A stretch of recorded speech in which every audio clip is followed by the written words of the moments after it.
Hey everyone, Kyle once again, and welcome back to another movie review. And next, when not long ago I reviewed some of the old Disney movies from the '60s, the early '70s, stuff like that, like Rascal and Charlie the Lonesome Cougar.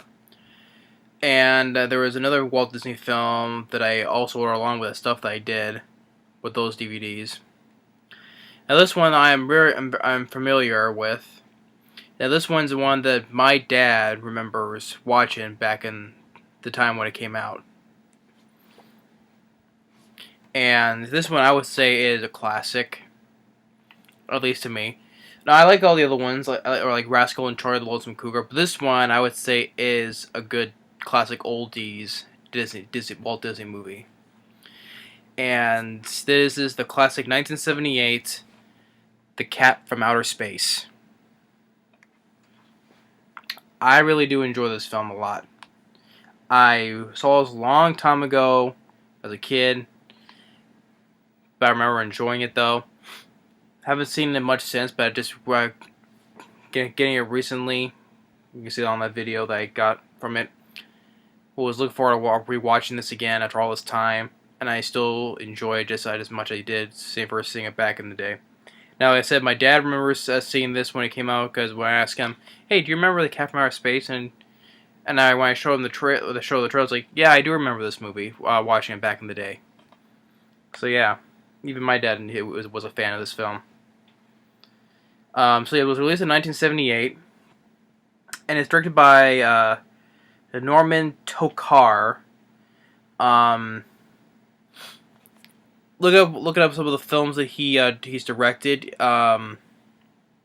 He directed a couple of also like Walt Disney films. It said that he directed a film, one of the old films of Where the Red Fern Grows. That a tale with the boy and the two dogs. And there was another one that he directed. Yeah, he directed the Apple Dumpling Gang. That was the one with Don Knotts and Tim Conway. But this was the last film that he directed, last film he directed before he passed away. I think it was like in '79. So yeah, so this is the last film this guy's directed, and he did really good with directing this film. And after the cast worked all perfectly well.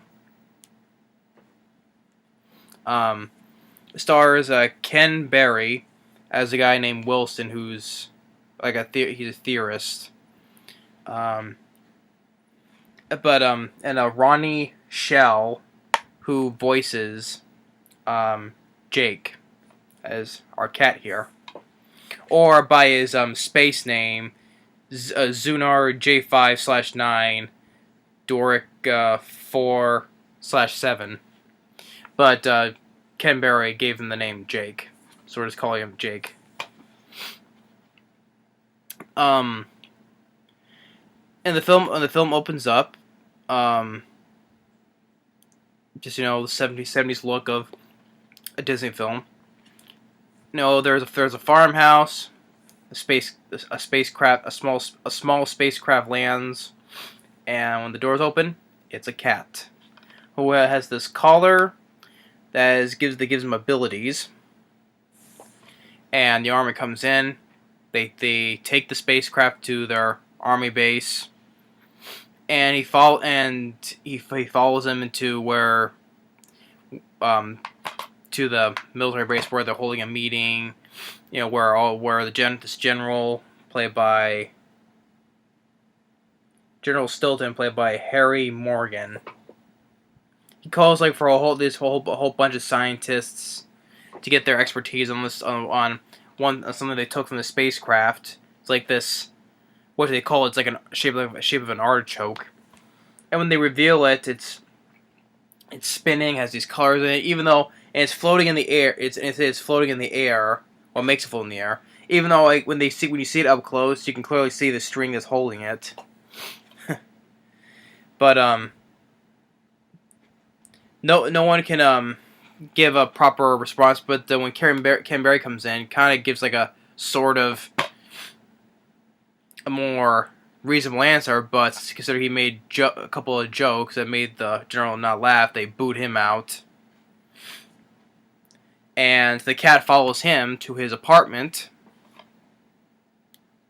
Well, first, no, he follows to his scientist room. His room where he does like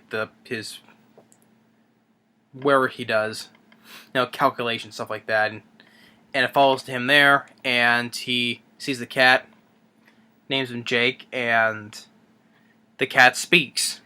Even the way, not the way you don't see the lips move. It's like the way, thoughts through thought. It's like, how like in Homeward Bound: The Incredible Journey, how the way the animals they speak. So yeah, so the cat speaks to him, explains everything to him about his spacecraft. He needs to get out within like 36 hours because the mothership is supposed to rendezvous with him. So then he takes him to his apartment, and he shows him his abilities, which by using his collar he can like move things or open stuff. Even gives Ken Berry have him hold the collar and have him concentrate because he can do it, and he makes himself lift himself up. And his neighbor, who's also a guy who works too, by the name of Link, played by McLean Stevenson. And there's also another girl who works with them as well, named Liz. They call her, played by Sandy Duncan. And Ken wants to try to explain, how he needs to get his ship back to put back together when they go go to the military base and sneak in there. And while it's going on, you have Roddy McDowell, another an actor I really love. Sadly, he's no longer with us. Which, of course, from the Planet of the Apes films, the Poseidon Adventure, and of course,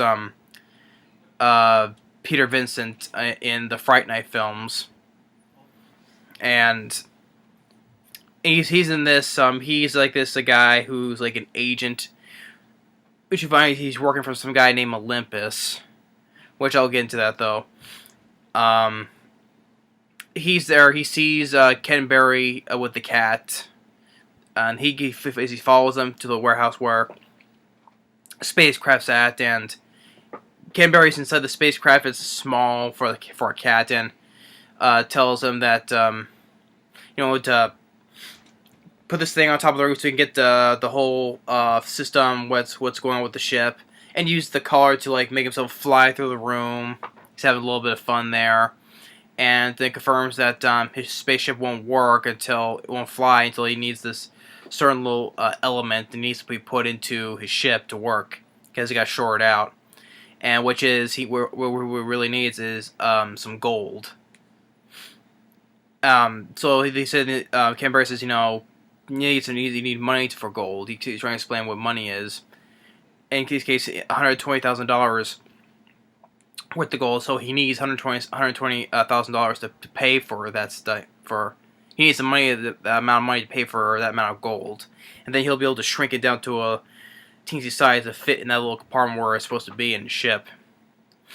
And one thing to know that Link, he comes in, he has he uses his television, he has some money, he has bet on a horse race, and they get the idea that they can win money by some of the bets that he's made. Like how he's watching on this horse race, right? And the horse that Link is betting, it's like stalling, it's like standing there, not doing anything on the track until Jake uses his collar to make the horse go very fast and win the race. And so they get the idea they can use this on the football game that he's gonna be watching, betting on. And till Liz comes in, and like he did the first time, Jake's supposed to pretend he has a cold, not feeling well, and then she goes and gets the animal veterinarian to have a look at him. and which is like this scene right here. But he's been watching the games as well, and I guess like for some reason like must have like but not knocked him out of it, I guess, and they need but since he's unconscious, he can't use his powers. So they go to this pool. They go down where the guy who makes his bed, Lynx makes his bed at, and so they can't get out of the game. So they decided to make a bet with by playing a game of pool against this other guy, and Liz is gonna be involved. You know, they're all making bets while she does the things where trying to make the bets, win the bets. And of course, when they lose the bet though, but the first bet, because Jakey gets woken up because there's a guy who's eating a sandwich right next to him, and says he's fine. He's gonna say the Ken Berry as Wilson. Wilson makes another bet to make it higher, the amount of money that they're gonna need to buy gold. And they said, make it everything in one shot on a break and do it blindfold for Liz to do.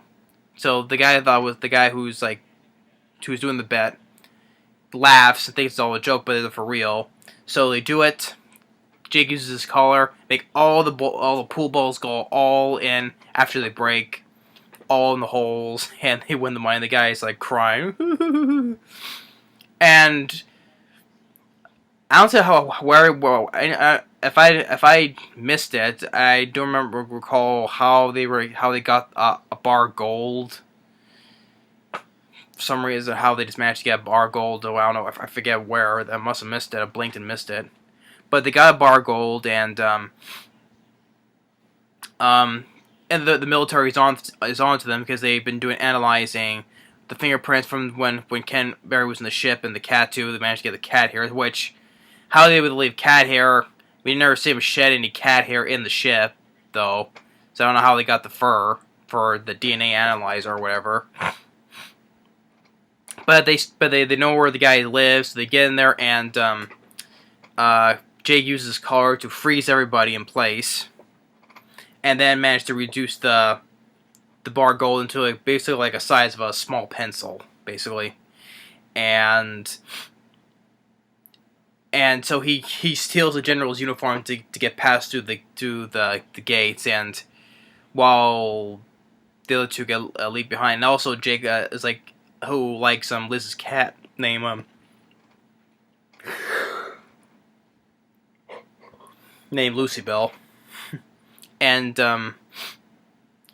here's the thing with Roddy McDowell is that he works for, he's kind of like an agent or a spy or something, works for this guy named Olympus.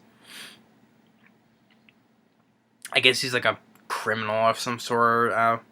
Now this whole thing, this whole side plot with Roddy McDowell. I mean, I like Roddy McDowell. He's good in the film because I enjoy Roddy McDowell. But the whole side plot with this whole Olympus guy, I think they could have been taken out. I think it was better if Jake and Wilson and the others dealing with running from the military and all that stuff. I think they could not use the Olympus guy here. I think the whole subplot of that could have been cut out though. Just having focused on being on the run from the military. I felt it was not needed. But as I said, I like Roddy McDowell. He still does a good job in the film. May he rest in peace and all that though. But I just felt the whole side plot of this the whole Olympus guy did not need to be in the film. So that they take they let Link go just to give the news that they kidnapped Liz and her cat. So they go to as they get to the hangar, they start up his spacecraft, and Wilson goes, no, Jake, you go and go home. Oh, he's gonna be stuck here on Earth forever. So Jake, which he said he's going to the ship, but he goes with them while the spacecraft goes up on its own, and now Jake, will be picked up by the mothership, and now Jake is now stuck on Earth forever now. But to help get Liz back. So they're in the helicopter and they fly away because now the military and the police are after them as well. So Jake and Wilson, they get in this like this plan that's like all broken up, but with Jake's car managed to start up and they fly up in the air to go after them. Now the whole plane helicopter chase, I think it was a little bit too long. I think it could have been shortened a little bit. I think it was like 10 minutes. I can't remember. It felt pretty long. I think it could have been just cut out just a little bit to make it more shorter though. And just cat and mouse with helicopter and plane and the airplane. Flying through, the helicopter's trying to knock them down, or they fly under a bridge, and the plane goes all the way up, and Ken Berry, he's trying to hold on because it's hanging from upside down. And you can tell when, on the wide shots, when the cat is sitting on the plane, it's not a real cat, but except for the close-up of the cat. And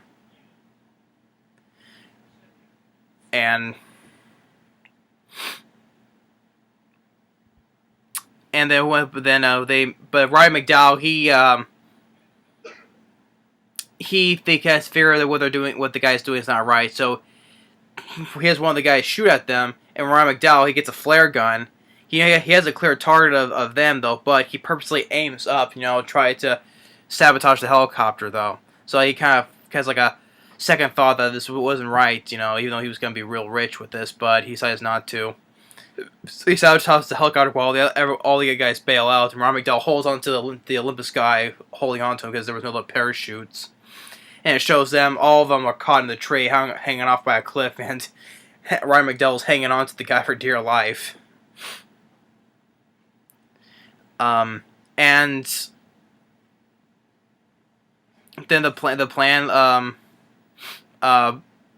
they Wilson managed to get Liz off the helicopter before it crashes, and they just land safe and sound. And then the film ends with now that Jake is now stuck on Earth. Now he goes up to he now applies for a citizenship for here in the United States by a judge, where he makes him cite the words, I pledge allegiance to the flag, saying the national anthem. And he speaks, and the judge is surprised to see the cat talk as he's saying the Pledge of Allegiance. And while the cat is he uses color to make the guy go lift him up in the air. And then that's when the film ends. So yeah. So the Cat from Outer Space, this one I really do love and enjoy. This one, I would say, is definitely a Walt Disney classic. And I thought that the animal trainers of the cat worked really well. Making the cat interact with the humans as it's talking to them, make it seem like it's, interacting with the human beings, trying to communicate like a human being with the voice behind it.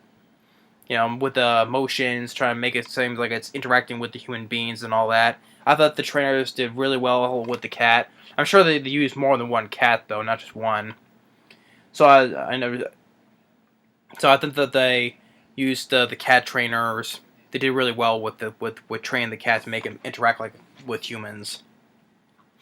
And plus the cat looks cute, Just a small, a little innocent cat from outer space, all alone.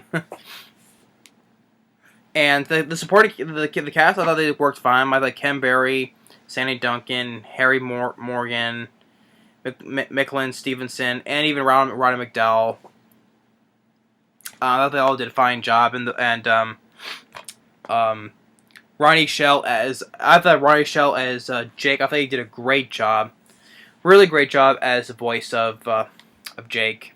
Really great. Like I said, the supporting cast did fine. I enjoy Ronnie McDowell, even though the nitpicks I have with the whole side plot with the limits, I think they was not needed. And the helicopter plane chase could have been shortened. I thought it was a little bit too long. But those are the only two nitpicks I have, though. But it doesn't hurt the film the least bit, because I really do love and enjoy the film. It's another classic Walt Disney film from the old days. And it's on the running time for this. It's by the time the film ends, it's 104 minutes, but it goes on. It's really well paced. I don't think it wasn't that slow or boring. The the music by it's not to say the back here, but that's why I have the stuff right here. Lalo Schifrin was fine. Was not horrible. It's just a good. It's another good old classic old Walt Disney movie. That's why I always look at it. And my remember it's like my dad. He enjoyed this. I have to have my dad rewatch this again because I know he watched this back in the day and enjoying it. So I'm gonna have to watch this, for retrospective reasons. But I remember watching this, seeing this as a kid, and I really do love and enjoy this film. If any of a list for the old Walt Disney movies from below the 80s, from 80s and below, like 70s, 60s, whatever, even like to the old Walt animated films, I would put this on a list for the old Walt Disney films. I really do love and enjoy this one. Definitely give it 2 thumbs up. It's a classic. This is more I can say. It's a classic. I'm really glad I have this. So yeah, 1978. It's not dated at all. Well, maybe the look of the film. The look of the film makes it seem like it's dated, but and yeah. Once again, back to eating licorice again. But yeah, more I could say. Not much for features. Another little thing here, there is Disney magic in the memories. I would take that because I remember, because I would say there is magic in, especially for memories of all the good old Disney films I watched growing up. I would still say there is some magic in these old Disney films. Definitely in memories, in my memories to me. If anyone's not seen this film, I will highly check it out. If anyone who's a big fan of Disney, or just anyone who's not a fan of Disney, I would just check it out for itself because I think it's a good family film as well. Yeah, that's my review for the classic 1978 film, The Cat from Outer Space. Fun family film, classic without a doubt. Thanks for watching. And stay tuned on the next movie review. Later.